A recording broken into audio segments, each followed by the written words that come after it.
Факты о Крыме, которые умалчивает Кремль.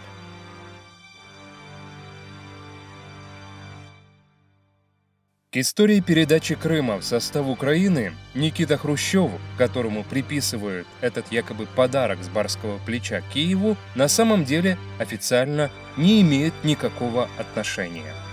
Событие происходило 19 февраля 1954 года, в канун 300-летия Переяславской Рады, итоги которой на фоне разоблачения лжи, исходящей из Кремля, у многих историков и обывателей вызывают большое сомнение.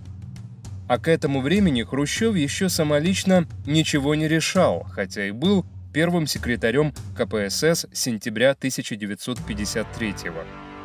Крым же передал Украине Георгий Маленков, а подписывал указ Президиума Верховного Совета СССР Климент Ворошилов. Путин прав, говоря о том, что причины для передачи Крыма в состав Украины до конца не ясны. Однако утверждение о том, что они нарушали конституционные нормы, ошибочно.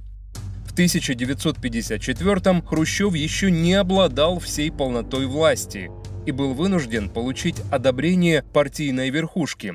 И 5 февраля с инициативой передать Крым выступил Президиум Верховного Совета Российской Советской Федеративной Социалистической Республики. Почувствуйте разницу. Не лично Хрущев, а партийная верхушка России. 19 февраля 1954 Президиум Верховного Совета СССР издал соответствующий указ, который 26 апреля того же года был утвержден Верховным Советом Советского Союза. Прокремлевские политики и журналисты стыдливо умалчивают, что взамен Крыма от Украины к России перешел Таганрог и примыкающие к нему земли по территории, равные площади полуострова в Черном море. В городе Таганрог этнические украинцы составляли более 30%, русские – 55%. Но во всем Таганрогском округе украинцы имели абсолютное большинство – более 70%, русские – только 20%. Ситуация перевернулась с ног на голову после того, как Таганрог оказался в составе Ростовской области.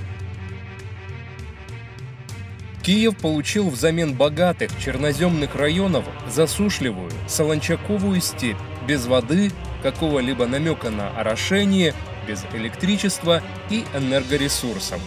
Задачу превратить Крым в район с развитой промышленностью и сельским хозяйством выполняли за счет бюджета Украины. Именно украинцы сделали Крым таким, каким он есть сейчас, от дорог до освоенных степей. И до недавних событий Крым был абсолютно вмонтирован в тело материковой Украины, как инфраструктурно, так и экономически. Благодаря уважительному отношению украинцев к другим народам обрел актуальность национальный вопрос крымских татар.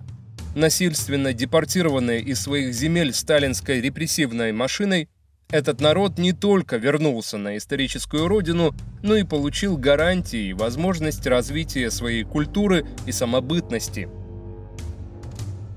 Называя среди причин аннексии Крыма наличие в Киеве большого количества националистов и русофобов, Путин искажает действительность. По утверждению кремлевской пропаганды, именно эти силы устранили от власти криминальный режим Януковича. Хотя данная линия Москвы была разбита в пух и прах на президентских выборах 25 мая 2014 года, когда лидеры националистических движений ВО «Свобода» и «Правый сектор» Олег Тягнебок и Дмитрий Ярош суммарно набрали меньше 2% голосов избирателей.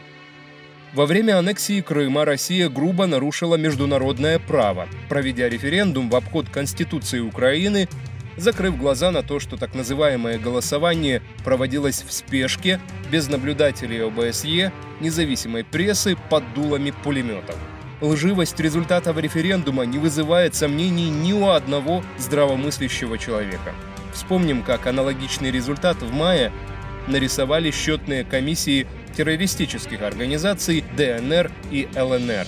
Кроме этого, не учитывались права коренного народа Крыма, крымских татар, и права украинцев, не желавших мириться с силовым захватом власти в Крыму, устроенным при пособничестве армии РФ.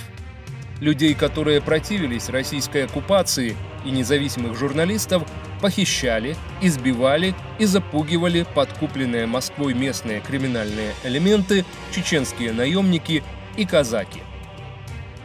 Сегодня российский Крым – это клеймо, которое для мирового сообщества обозначает Россию как страну-агрессора. Гарантами нерушимости украинских границ по Будапештскому меморандуму 1994 года, помимо России, также выступали Великобритания и США. В итоге отрицание права России на Крым было зафиксировано в соответствующей резолюции Генеральной Ассамблеи ООН. 100 цивилизованных стран осудили Россию, а поддержали лишь 10 карликовых государств, таких как Северная Корея, Зимбабве, Никарагуа, а также зависимые от Кремля Белоруссия и Армения. То есть о легализации присоединения Крыма к России можно забыть. Для всего мира это была аннексия и ничто другое. Стало быть, российским Крым не будет никогда. Он-то и был российским всего каких-то 170 лет. Сейчас, когда в российских СМИ во всю силу звучат фанфары относительно возвращения Москве исконно российской земли Крыма и восстановления исторической справедливости, особенно полезно будет посмотреть на степень этой самой исконности. И тогда выясняются любопытные вещи. На земли полуострова Преткновения, если исходить из исторических прав, могут претендовать больше десятка наций и народов. Это если даже исключить тех, кто не сохранился до настоящего времени даже в виде отдаленных наследников. Больше всего в отношении населявших Крым народов подходят лермонтовские строки. «Все промелькнули перед нами, все побывали тут». Первые исторические упоминания о жемчужине Черного моря дали нам древние греки. Именно их летописцы упоминают о племени тавров, по имени которых и поныне используется поэтически-романтическое название этой земли – Таврида. Если пристально взглянуть на историческую хронологию, то выяснится, что сегодня на Крым в 2 раза больше прав имеет Турция, как наследник Османской империи. Но цивилизованные страны даже не допускают возможности передела территорий.